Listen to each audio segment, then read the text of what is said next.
भुसावळमधल्या सुरत नागपूर महामार्गावर ट्रकचा अपघात झाला। भटक्या गायींना वाचवण्याच्या नादामध्ये ही दुर्घटना घडली। सुदैवाने यात कोणतीही जीवितहानी झाली नाही। ट्रकचं मात्र मोठं नुकसान झालंय।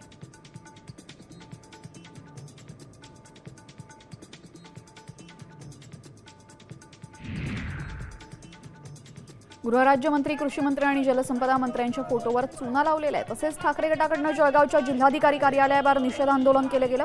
महाराष्ट्रामध्ये रोज 8 शेतकरी आत्महत्या करतायत आणि कृषी मंत्री वन विभागात रमी खेळतायत। त्यामुळे या तिन्ही मंत्र्यांना तात्काळ राजीनामा देण्याची मागणी यावेळी त्यांनी केलेली आहे।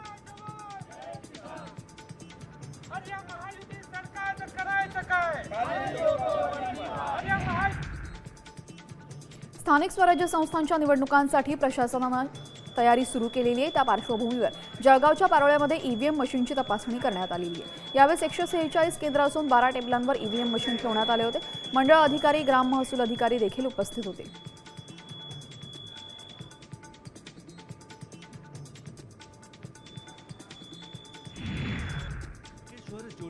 श्रावणात त्र्यंबकेश्वर मंदिरामध्ये भाविकांना कुठलीही बॅग, पिशवी किंवा बाटली नेण्यास बंदी केली गेलेली आहे। गर्दी लक्षात घेता कोणताही अनुचित प्रकार घडू नये म्हणून हा निर्णय घेण्यात आला।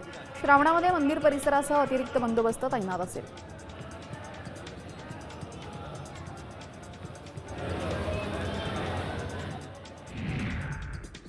नंदुरबारच्या अक्कलकुवामध्ये नागरिकांनी आकाशामध्ये एक अद्भुत नजारा अनुभवलेला आहे। सूर्याभोवती एक स्पष्ट आणि चमकदार पांढरं रिंगण दिसत होतं।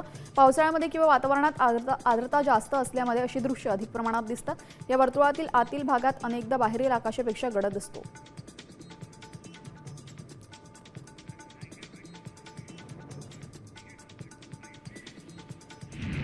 आता isakal.com आहे देशातील नंबर 1 ची मराठी न्यूज वेबसाईट।